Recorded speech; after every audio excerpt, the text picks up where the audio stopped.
الحمد لله رب العالمين، نحمده ونستعينه ونؤمن به ونتوكل عليه، ونعوذ بالله من شرور أنفسنا ومن سيئات أعمالنا، من يهده الله فلا مضل له ومن يضلل فلن تجد له وليا مرشدا. اللهم صل على محمد وعلى آل محمد كما صليت على إبراهيم وعلى آل إبراهيم إنك حميد مجيد. اللهم بارك على محمد وعلى آل محمد كما باركت على إبراهيم وعلى آل إبراهيم إنك حميد مجيد. أما بعد فإن خير الحديث كتاب الله، وخير الهدي هدي محمد صلى الله عليه وسلم، وشر الأمور محدثاتها، وكل محدثة بدعة، وكل بدعة ضلالة، وكل ضلالة في النار. يا أيها الذين آمنوا اتقوا الله حق تقاته ولا تموتن إلا وأنتم مسلمون. സ്നേഹമുള്ള സത്യവിശ്വാസികളെ, വിശ്വാസിനികളെ, ലോകരക്ഷിതാവും പ്രപഞ്ചങ്ങളുടെ പരിപാലകനുമായ അല്ലാഹുവിന്റെ ആജ്ഞകളും നിർദ്ദേശങ്ങളും ജീവിതത്തിന്റെ എല്ലാ മേഖലകളിലും പാലിക്കണമെന്ന് ഉണർത്തുകയാണ്, ഓർമ്മപ്പെടുത്തുകയാണ്. റഹ്മാനായ റബ്ബ് നമ്മുടെ ഈ കൂടിച്ചേരൽ ഉഖ്റവിയായ ലോകത്ത് വേറെ നന്മകൾ ലഭിക്കുന്ന അമലുകളിൽ ഉൾപ്പെടുത്തി അനുഗ്രഹിക്കുമാറാകട്ടെ. ഇതേപോലെ അവന്റെ ജന്നാത്തുൽ ഫിർദൗസിൽ ഒരുമിച്ചിരിക്കാനുള്ള ഭാഗ്യം നൽകി അല്ലാഹു നമ്മളെ ഓരോരുത്തരെയും അനുഗ്രഹിക്കുമാറാകട്ടെ. പ്രിയപ്പെട്ടവരെ, ഒരു പ്രാർത്ഥനാ വസിയത്തുണ്ട്. നമ്മുടെ ഫൈസൽ സാഹിബ് ഒരു സ്ട്രോക്കുമായി ബന്ധപ്പെട്ട ഒരു ഓപ്പറേഷന് ഇന്ന് വിധേയമാവുകയാണ്. അല്ലാഹു എത്രയും പെട്ടെന്ന് നമ്മളിലേക്ക് ആരോഗ്യത്തോടു കൂടി തിരിച്ചു വരാനുള്ള തൗഫീഖ് അദ്ദേഹത്തിന് പ്രദാനം ചെയ്യുമാറാവട്ടെ. പൂർണ്ണമായ ആരോഗ്യത്തോടു കൂടി ജീവിതത്തിലേക്ക് കടന്നു വരാനുള്ള തൗഫീഖ് അല്ലാഹു അദ്ദേഹത്തിന് പ്രദാനം ചെയ്യുമാറാവട്ടെ. പ്രിയപ്പെട്ട സഹോദരി സഹോദരന്മാരെ, വളരെ പ്രധാനപ്പെട്ട ഒരു വിഷയത്തെക്കുറിച്ചുള്ള ഏതാനും ചില ആയത്തുകളും ഹദീസുകളുമാണ് ഇന്നത്തെ സംസാരത്തിന്റെ മർമ്മം. നമുക്കെല്ലാവർക്കും അറിയാവുന്നതുപോലെ ലഹരി എന്ന് പറയുന്നത് അത് നാടിനെ പിടിമുറുക്കിക്കൊണ്ടിരിക്കുകയാണ്. ഓരോ ആഘോഷവേളകളിലും കോടിക്കണക്കിന് രൂപയുടെ ലഹരിയാണ് വിറ്റഴിഞ്ഞുകൊണ്ടിരിക്കുന്നത്. നമുക്കെല്ലാവർക്കും അറിയാവുന്നതുപോലെ കഴിഞ്ഞ ഒരു വലിയൊരു ആഘോഷത്തിന്റെ വേളയിൽ, ഒരു 10 ദിവസം നീണ്ടു നിൽക്കുന്ന ഒരാഘോഷത്തിൽ ഏകദേശം ഒരു 800 കോടിയുടെ മുകളിലുള്ള മദ്യമാണ് നമ്മുടെ ഈ നാട്ടിൽ, നമ്മുടെ ഈ ഒരു കൊച്ചു സംസ്ഥാനത്ത് വിറ്റുപോയത്. അപ്പൊ നമ്മളെ സംബന്ധിച്ചിടത്തോളം പണ്ടൊക്കെ ഒരു കള്ളുകുടിയനെ കാണണമെങ്കിൽ, ഒരു മദ്യപാനിയെ കാണണമെങ്കിൽ വളരെ ദൂരെ നിന്ന് നമ്മളൊക്കെ പോയി കാണുന്ന ഒരു സാഹചര്യം ചെറുപ്പകാലങ്ങളിൽ ഉണ്ടായി. വളരെ അപൂർവങ്ങളായിരുന്നു നമ്മുടെ നാടുകളിൽ. എന്നാൽ അത് നമ്മുടെ ഇന്ന് വീടുകളിലേക്ക് തന്നെ കയറി വരുന്ന ഒരു സാഹചര്യം ഉണ്ട് എന്നുള്ളത് പേടിപ്പിക്കുന്ന ഒരു കണക്കാണ്. സ്വാഭാവികമായും ചെറിയ കുട്ടികൾ മുതൽ, ചെറിയ പ്രായത്തിലുള്ള മക്കൾ മുതൽ ലഹരിയുടെ അതിൻ്റെ ഉപയോഗിക്കുന്ന ആളുകളുടെ കൂട്ടത്തിലുണ്ട് എന്ന് പറയുമ്പോൾ സ്ത്രീ പുരുഷ വ്യത്യാസമില്ലാതെ അങ്ങനെയുള്ള ഒരു കൂട്ടം ആളുകൾ അതിൻ്റെ പിന്നാലെ ഉണ്ട് എന്നറിയുമ്പോഴാണ് ഇതിൻ്റെ ഒരു ഗൗരവം നമ്മൾ മനസ്സിരുത്തേണ്ടത്. നമ്മൾ നോക്കൂ, സ്വാഭാവികമായും ഒരു ലഹരി ജീവിതത്തിലേക്ക് കടന്നു വരുന്ന ഒരുപാട് വഴികളുണ്ട്. നമുക്കെല്ലാവർക്കും അറിയാവുന്നതുപോലെ ഒരു ജീവിതത്തിലൊരു സഹിക്കാൻ പറ്റാത്തൊരു പ്രയാസം വരിക, അല്ലെങ്കിൽ എന്തെങ്കിലും ഒരു കാര്യത്തെക്കുറിച്ചുള്ള ഒരു പേടി ഉണ്ടാവുക, അതല്ലെങ്കിൽ ഒരു കടുത്ത നിരാശ ബാധിക്കുക, ഒരു ഒറ്റപ്പെടൽ സംഭവിക്കുമ്പോൾ സ്വാഭാവികമായും അതിൽ നിന്നൊരു രക്ഷ കിട്ടാൻ വേണ്ടിയിട്ടാണ് ഒരു ലഹരിയുടെ വഴിയിലേക്ക് മനുഷ്യന്മാർ പോയിക്കൊണ്ടിരിക്കുന്നത്. അതൊന്നുമല്ലാതെ മറ്റൊരു വഴി എന്ന് പറയുന്നത് ഇതൊന്നും ഉപയോഗിക്കാതെ എന്ത് ജീവിതമാണുള്ളത്? ഇതൊന്നും ഉപയോഗിക്കാത്തവന് ഒന്നിനും കൊള്ളുകയില്ല എന്ന ഒരു സംസാരം.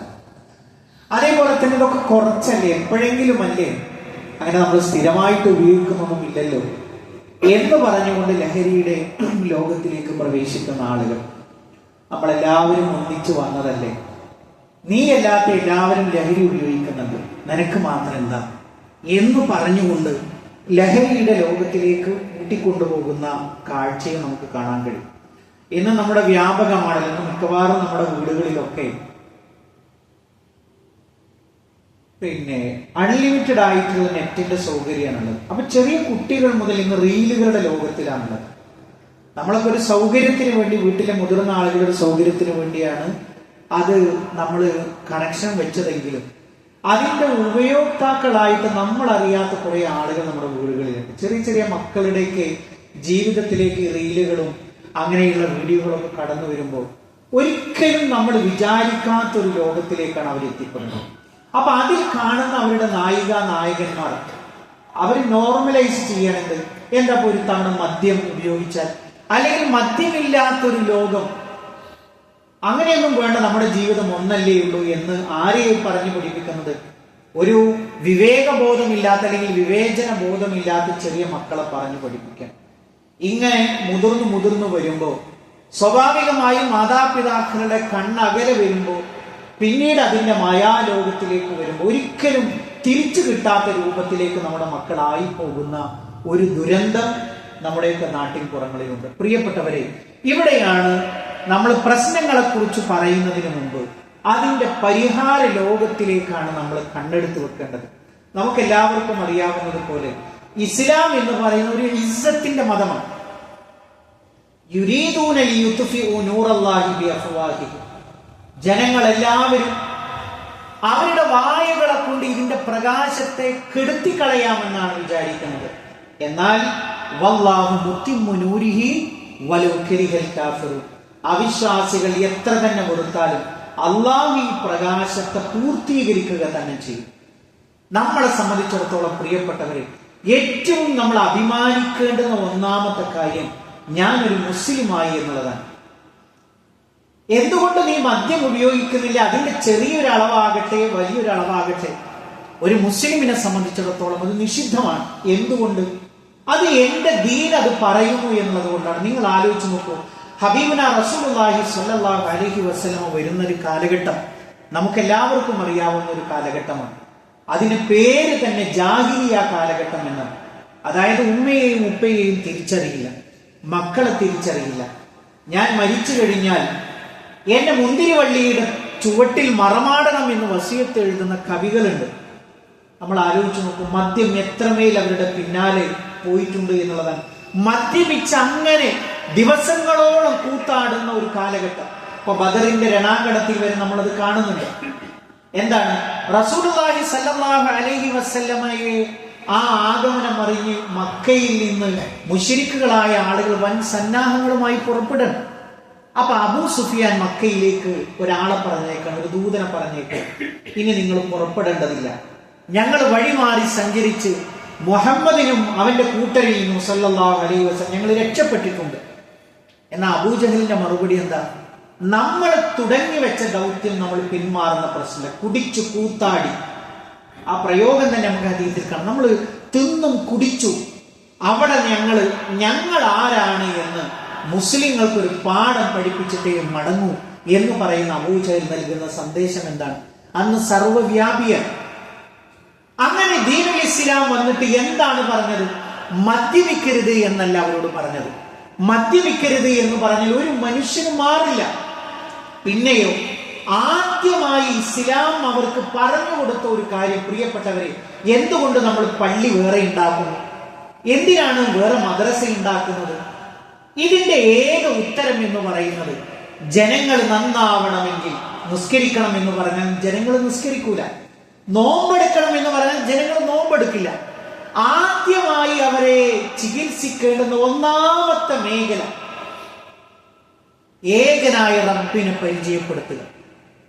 ഏത് മേഖലയിൽ നീ ഒളിച്ചിരുന്നാലും, വലിയ പാറയുടെ അടിക്കല്ലിലൂടെ നടന്നു പോകുന്ന ഉറുമ്പിന്റെ പാദചലനങ്ങൾ പോലും അറിയുന്ന റഹ്മാനായ റബ്ബിനെ കുറിച്ചാണ് ആദ്യം പരിചയപ്പെടുത്തിയത്.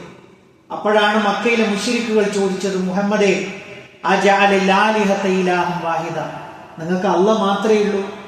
1400 കൊല്ലങ്ങൾക്ക് മുമ്പ് ചോദിച്ച ചോദ്യം. അള്ളാഹുവിനെ പരിചയപ്പെടുത്താനാണ് റഹ്മാനായ റബ്ബ് വന്നത്. അള്ളാഹു ഇല്ല എന്നോ അല്ലെങ്കിൽ നിരീശ്വരവാദികളായിട്ടുള്ള ആളുകളല്ല മക്കയിലെ ആളുകൾ. നിങ്ങൾക്ക് അങ്ങനെ തോന്നേണ്ടതില്ല. മൻ റബ്ബുസ് സമാവാതി വൽ അർദ്, വിശുദ്ധ ഖുർആൻ തന്നെ പറയുന്നുണ്ട്, ആരാണ് ആകാശഭൂമികളെ പടച്ചത്? അബൂജഹൽ പറയും ലേ യഖൂലുന്നല്ലാഹ്, അള്ളയാണെന്ന് പറയും. അപ്പൊ അള്ളാഹിനെ പരിചയപ്പെടുത്താനല്ല വന്നത്. അവര് ഹജ്ജ് ചെയ്തിരുന്നു മക്കയിലെ മുശ്രിക്കുകൾ. അതേപോലെ തന്നെ അവർ നമസ്കരിച്ചിരുന്നു, അവർ അറവ് നടത്തിയിരുന്നു. പിന്നെ എന്തിനാണ് മുഹമ്മദ് മുസ്തഫ സല്ലല്ലാഹു അലൈഹി വസല്ലം പറഞ്ഞത്? റസൂലുള്ളാഹി സല്ലല്ലാഹു അലൈഹി വസല്ലം വന്നിട്ട് പറഞ്ഞ കാര്യം അഷ്ഹദു അല്ലാ ഇലാഹ ഇല്ലല്ലാഹ്, ഒരു ഇലാഹുമില്ല, ലാത്തയില്ല, ഉസ്സയില്ല, മനാത്തയില്ല, ഹുബലുൽ അഅലയില്ല, ഒന്നുമില്ല. ഉയർന്നു നിൽക്കുന്ന ജാറങ്ങളോ വളർന്നു നിൽക്കുന്ന വള്ളികളോ അല്ലെങ്കിൽ കെട്ടിയുണ്ടാക്കിയ സ്തൂപങ്ങളോ ഒന്നും ആരാധനക്കർഹരേ അല്ല. ആദ്യം നിഷേധമാണ്, നഫിയാണ്. ലാ ഇലാഹ, ഒരു ഇലാഹുമില്ല. 5 നേരം അതൊരു മുസ്ലിം പഠിച്ചുകൊണ്ടേയിരിക്കണം. അല്ലേ? മരണവേളയിൽ ആ കലിമത്ത് പറയാൻ സാധിക്കുമാറ് അവന്റെ രക്തത്തിൽ അത് അലിഞ്ഞു ചേരണം. ഒരു ഇലാഹുമില്ല, ഒരാളുമില്ല. എന്നിട്ടോ ഇസ്ബാത്താണ്, പിന്നെ ഉറപ്പിക്കലാണ്. ഇല്ലല്ലാഹ്, അല്ലാഹു മാത്രമേ ഉള്ളൂ. ഒരു നബിയില്ല, ഒരു ഔലിയയില്ല, ഒരു ബീവിയില്ല. ആരാധിക്കപ്പെടാൻ അർഹൻ അല്ലാഹു മാത്രം. ഇതൊരു മനുഷ്യന്റെ മനസ്സിലേക്ക് ഇട്ടുകൊടുത്താൽ പിന്നീട് എല്ലാം അത് ഉറച്ചു കഴിഞ്ഞാൽ ബാക്കിയൊക്കെ എളുപ്പമാണ്. അള്ളാഹുവിന്റെ റസൂല് സല്ലല്ലാഹു അലൈഹി വസല്ലമ 3 ഘട്ടങ്ങളാണ് മദ്യം ഉപയോഗിക്കുന്ന സഹാബത്തിനോട് പറഞ്ഞത്. ഒന്നാമത്തെ ഘട്ടം, യസ്അലൂനക അനിൽ ഖംരി വൽ മൈസിർ ഖുൽ ഫീഹിമാ ഇസ്മുൻ കബീർ വമനാഫിഉ ലിന്നാസ് വഇസ്മുഹുമാ അക്ബറു മിൻ നഫ്ഇഹിമാ.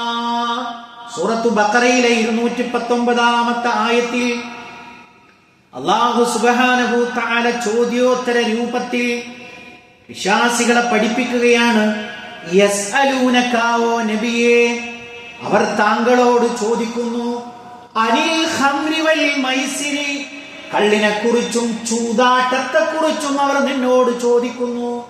ഭരണകൂടങ്ങളുടെ നിലനിൽപ്പ് എങ്ങനെയാണ്? കള്ളിലാണ്, ചൂതാട്ടത്തിലാണ്. 50 രൂപ കൊടുത്ത് 50 കോടി മോഹിക്കുന്നവന്റെ മോഹം ആലോചിച്ചു നോക്കൂ. 50 രൂപയാണ് കൊടുക്കുന്നത്, 50 കോടിയാണ് അവൻ മോഹിച്ചിരിക്കുന്നത്.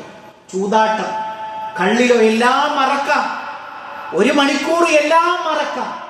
യാഥാർത്ഥ്യമുള്ള ജീവിതത്തിൽ നിന്ന് ഒളിച്ചോടാം. രണ്ടും ഇസ്ലാം നിഷിദ്ധമാക്കി. അല്ലേ? പള്ളിയിലേക്ക് അള്ളാനെ കാണാൻ വരുമ്പോ പോക്കറ്റിൽ ലോട്ടറി ഇട്ട് വരുന്നവന്റെ അവസ്ഥ എന്താണ്?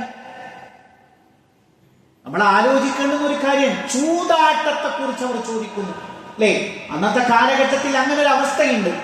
എന്തെങ്കിലും ഒരു നല്ല കാര്യം തുടങ്ങുമ്പോ അവർ അമ്പുകൾ എടുത്തു നോക്കും. ഒരമ്പിൽ എഴുതി വെച്ചിട്ടുണ്ട് അരുത്, അപ്പൊ അവരത് ചെയ്യൂല. ഒരമ്പിൽ എഴുതി വെച്ചിട്ടുണ്ട് ചെയ്യാം, അപ്പൊ അവരത് ചെയ്യും. അതല്ലെങ്കിലോ പക്ഷികളെ പറത്തും. വലത്തോട്ട് പറന്നാൽ അത് ശുഭമാണ്, ഇടത്തോട്ടാണെങ്കിലോ അത് അശുഭമാണ്. നിങ്ങൾ ആലോചിച്ചു നോക്കൂ. ഇസ്ലാം അങ്ങനെയുള്ള വേലിക്കെട്ടുകളെ തകർത്തു. എന്നിട്ട് പറയാണ്, കള്ളിനെ കുറിച്ച് ചൂതാട്ടത്തെ കുറിച്ച് ചോദിക്കുന്നു. എന്നിട്ട് വിശുദ്ധ ഖുർആൻ പറഞ്ഞു, ഖുൽ നബിയെ പറഞ്ഞു കൊടുക്കുക, ഫീഹിമാ ഇസ്മുൻ കബീറുൻ, അതിൽ കൂടുതലും പാപമാണ്. വമനാഫിഉ ലിന്നാസ്, ജനങ്ങൾക്ക് ഉപകാരവുമുണ്ട്. വഇസ്മുഹുമാ അക്ബറു മിൻ നഫ്ഇഹിമാ, അതിന്റെ ഉപകാരത്തെക്കാൾ അതിന്റെ പാപത്തിന്റെ ഭാഗമാണ് മികച്ചു നിൽക്കുന്നത്. അതിന്റെ ഉപദ്രവത്തിന്റെ സൈഡാണ് അത് രണ്ടിലുള്ളത്. ലോട്ടറി കൊണ്ട് ആൾക്കാർ ജീവിക്കുന്നില്ലേ? കള്ളുകൊണ്ട് എന്തെല്ലാം ഉപകാരങ്ങളുണ്ട്. അതാണ് ഒന്നാമത്തെ സ്റ്റെപ്പ്. അതിന്റെ ഗുണത്തെക്കുറിച്ചും ദോഷത്തെക്കുറിച്ചും പറഞ്ഞു. രണ്ടാമത്, യാ അയ്യുഹല്ലദീന ആമനൂ ഇന്നമൽ ഖംറു വൽ മൈസിറു വൽ അൻസാബു വൽ അസ്ലാം റിജ്സും മിൻ അമലി ശൈത്താൻ. ഓ വിശ്വാസികളെ, മദ്യമാകട്ടെ, അതേപോലെ തന്നെ ചൂതാട്ടമാകട്ടെ, അതേപോലെ തന്നെ നാട്ടക്കുറികളാകട്ടെ, റിജ്സും മിൻ അമലി ശൈത്താൻ, അതെല്ലാം പിശാചിന്റെ പ്രവർത്തനങ്ങളിൽപ്പെട്ട മാലിന്യങ്ങളാണ്. ഫജ്തനിബൂഹു, അത് നിങ്ങൾ ഒഴിവാക്കണേ. ലഅല്ലകും തുഫ്ലിഹൂൻ, നിങ്ങൾ വിജയികളായേക്കാം. വിശ്വാസികളെ കുറിച്ച് അല്ലാഹു പറയും, ഞങ്ങളുടെ റബ്ബ് ഞങ്ങളെ വിളിച്ചു പറഞ്ഞാൽ പിന്നെ അതിന്റെ ലാഭവും നഷ്ടം എന്താ? ഞങ്ങൾക്ക് അങ്ങനത്തെ ചിന്തയില്ല. ഇങ്ങനെയാണ് സഹാബത്ത് മാറിയത്. മൂന്നാമത്തെ കാര്യം, ഇന്നമാ യുരീദു ശൈത്താനു അയ്യൂഖിഅ ബൈനകുമുൽ അദാവത വൽ ബഗ്ളാ ഫിൽ ഖംരി വൽ മൈസിർ. ചൂതാട്ടത്തിലൂടെ, മദ്യത്തിലൂടെ പിശാച് നിങ്ങൾക്കിടയിൽ ശത്രുതയും കോപവും ഉണ്ടാക്കുന്നു. ഒരാളെ കൊല്ലണമെങ്കിൽ ഒരൽപ്പം മദ്യം ചെന്നാ മതി. ഒരാളെ വധിച്ചു കളയണമെങ്കിൽ, ഉമ്മയെ വ്യഭിചരിക്കണമെങ്കിൽ, മകളെ വ്യഭിചരിക്കണമെങ്കിൽ അവ മദ്യപിച്ചാൽ മതി. എന്തു തോന്നിവാസവും ഈ മദ്യത്തിന്റെ ഒരു തുള്ളി കൊണ്ട്, അല്ലെങ്കിൽ മദ്യത്തിന്റെ മുകളിൽ നിന്നുകൊണ്ട് ഒരു മനുഷ്യന് ചെയ്യാൻ കഴിയും. ഖുർആൻ അതാ പറയുന്നു.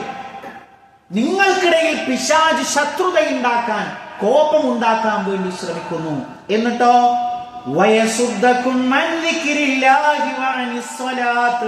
അള്ളാഹുവിനെ കുറിച്ചുള്ള ഓർമ്മയെ തൊട്ടും നമസ്കാരത്തെ തൊട്ടും പിശാച് തെറ്റിച്ചു കളയുന്നു.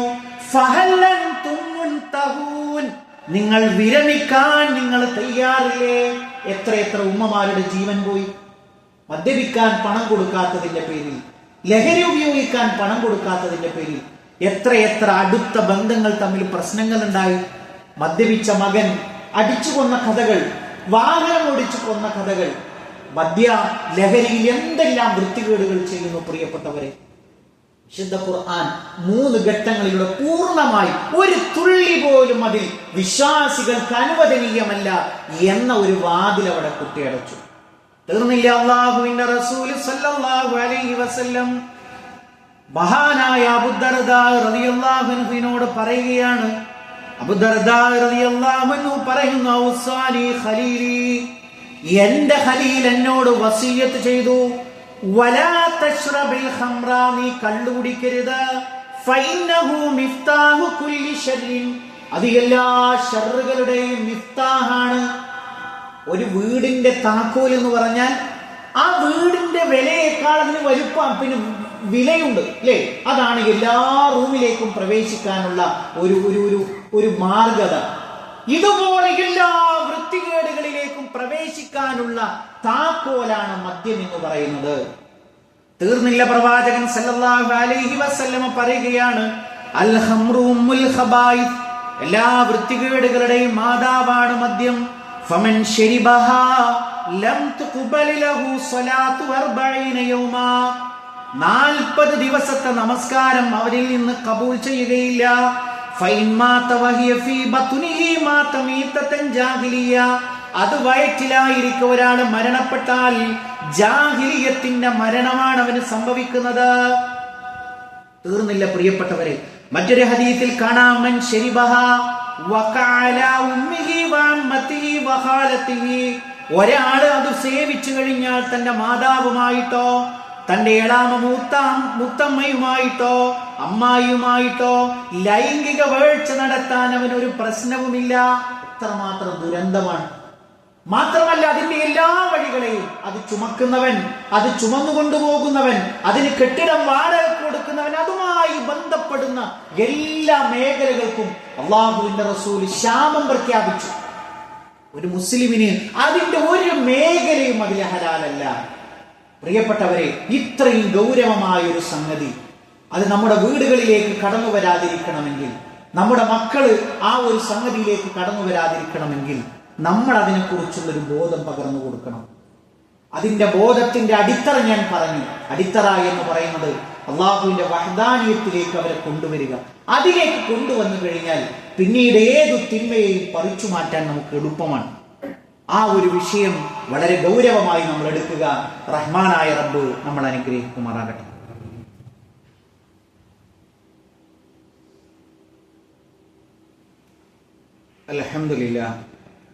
അൽഹംദുലില്ലാഹി റബ്ബിൽ ആലമീൻ വസ്സലാത്തു വസ്സലാമു അലാ റസൂലിഹിൽ അമീൻ വഅലാ ആലിഹി വസഹബിഹി അജ്മഈൻ അമ്മാ ബഅദ്. പ്രിയപ്പെട്ട സത്യവിശ്വാസികളെ, വിശ്വാസിനികളെ, അല്ലാഹു സുബ്ഹാനഹു തആലയുടെ ആജ്ഞാനിർദ്ദേശങ്ങൾ ജീവിതത്തിന്റെ എല്ലാ മേഖലകളിലും പാലിക്കണമെന്ന് ഉണർത്തുകയാണ്, ഓർമ്മപ്പെടുത്തുകയാണ്. പ്രിയപ്പെട്ട സത്യവിശ്വാസികളെ, നേരത്തെ നമ്മൾ സൂചിപ്പിച്ചതുപോലെ ജീവിതത്തിന്റെ ലഹരി എന്ന് പറയുന്നത് അത് ഈമാനികമായ ജീവിതമാണ് എന്നുള്ളത് നമ്മൾ ഓരോരുത്തരും തിരഞ്ഞെടുക്കുക എന്നുള്ളത്. അപ്പൊ നമ്മൾ ആലോചിച്ചു നോക്കൂ, ഒരു വിശ്വാസിയുടെ ആനന്ദം എന്ന് പറയുന്നത്, അപ്പൊ മഹാനായ റസൂലുള്ളാഹി സ്വല്ലല്ലാഹു അലൈഹി വസല്ലം ബിലാലിനെ കാണുമ്പോൾ പറയാറുണ്ട്, ഓ ബിലാല്, അങ്ങൊന്ന് ബാങ്ക് കൊടുക്കൂ, ഞങ്ങളൊന്ന് സന്തോഷിക്കട്ടെ. അങ്ങനെ പറഞ്ഞാൽ എന്താണ്? അതിന് ഒരുപാട് ഒരു അർത്ഥതലങ്ങളുണ്ട്. നമസ്കാരത്തിൽ നിൽക്കുമ്പോൾ, റബ്ബിന്റെ മുമ്പിൽ നമ്മൾ നിന്ന് നമ്മൾ പ്രാർത്ഥനകളും വിശുദ്ധ ഖുർആനിന്റെ പാരായണവും നടത്തുമ്പോൾ നമുക്ക് ലഭിക്കുന്ന സന്തോഷമാണ് നമ്മുടെ ഒരു വിശ്വാസിയുടെ ആനന്ദം എന്ന് പറയുന്നത്. നമുക്കതല്ലാത്തൊരു ലഹരി വേണ്ട. ജീവിതത്തിൽ വളരെ പരമപ്രധാനമായി നമ്മൾ ചെയ്യേണ്ടുന്ന ഒരു കാര്യം, എന്തൊരു അമല് നമ്മൾ ചെയ്യുകയാണെങ്കിലും ആ അമല് നമുക്കൊരു സന്തോഷം നൽകുന്നുണ്ട്. അപ്പൊ നമ്മളെ സംബന്ധിച്ചിടത്തോളം എത്ര കണ്ട് നന്മകളെ നമുക്ക് വാരിക്കൂട്ടാൻ സാധിക്കുന്നു, അത്രയും നന്മകളിലേക്ക് നമ്മൾ പരമാവധി നമ്മളെ വിഭവങ്ങളെ നമ്മൾ സമാഹരിക്കുകയും അത് നമ്മുടെ ജീവിതത്തിലേക്ക് ദായിമായി കൊണ്ടു നടക്കാനുള്ള പരിശ്രമങ്ങൾ ചെയ്യുകയുമാണ് നമ്മൾ വേണ്ടത് എന്നൊരു കാര്യം വളരെ ഗൗരവമായി ഉണർത്തുകയാണ്. അതോടൊപ്പം പ്രവാചകൻ സല്ലല്ലാഹു അലൈഹി വസല്ലം പറഞ്ഞ ഒരു കാര്യം കൂടി പറഞ്ഞുകൊണ്ട് അവസാനിപ്പിക്കട്ടെ. ഒരു ആക്ടില് എന്ന് പറഞ്ഞാൽ നമ്മളൊക്കെ പറയും അവൻ നല്ല ബുദ്ധിയുള്ള ആളാണ്, അല്ലെങ്കിൽ അവൻ ഭയങ്കര കണ്ണിങ് ആണെന്നൊക്കെ പറയും. അത് എന്തിന്റെ മാനദണ്ഡത്തിലാ പറയാല്? ദുനിയാവിൽ അവൻ പണിക്ക് പോയില്ലെങ്കിലും അവന് വരുമാനം കിട്ടും. അവൻ അങ്ങനെയുള്ള ഒരു ഇതൊക്കെ വീടുണ്ട്, വാഹനമുണ്ട്, അതേപോലെ തന്നെ മക്കൾക്കൊക്കെ സമ്പാദിക്കാനുള്ള എല്ലാം അവൻ സമ്പാദിച്ചിട്ടുണ്ട്. എന്നാൽ അള്ളാഹുവിന്റെ റസൂൽ സല്ലല്ലാഹു അലൈഹി വസല്ലമ പറഞ്ഞ ഒരു കാര്യം എന്ന് പറയുന്നത്, ഒരു ബുദ്ധിമാനായ ഒരു വ്യക്തി ആരാണ്? ഇസ്ലാമിന്റെ കണ്ണിൽ ഏറ്റവും കണ്ണിങ് ആയ ഒരു വ്യക്തി എന്ന് പറഞ്ഞാൽ അവൻ ആഖിറ ലോകത്തിലേക്ക് സമ്പാദിക്കുന്നവനാണ് എന്നുള്ളതാണ്. ദുനിയാവില് നമ്മൾ ഇട്ട ഡ്രസ് അടക്കം, അല്ലേ? മഹാനായ അബൂബക്കർ സിദ്ദീഖ് റളിയല്ലാഹു അൻഹു രോഗിയായിരിക്കെ പാടിയൊരു ബൈത്തുണ്ട്. ഓരോ മനുഷ്യനും അവന്റെ വിരിപ്പില് അവൻ പ്രഭാതത്തിലേക്ക് എത്തുമ്പോൾ അവൻ കരുതുന്നില്ല ഇന്നത്തെ വൈകുന്നേരത്തിൽ ഞാൻ മരണപ്പെടുമെന്ന് അവൻ കരുതുന്നില്ല എന്നുള്ളതാണ്. നമ്മളൊക്കെ മരണപ്പെടുന്ന ഏതൊരു വ്യക്തിയാകട്ടെ, രാവിലെ എഴുന്നേൽക്കുമ്പോൾ അയാൾ ചിന്തിച്ചു പോലുമില്ല ഞാൻ ഇന്ന് വൈകുന്നേരം മരണപ്പെടും എന്നുള്ളത്.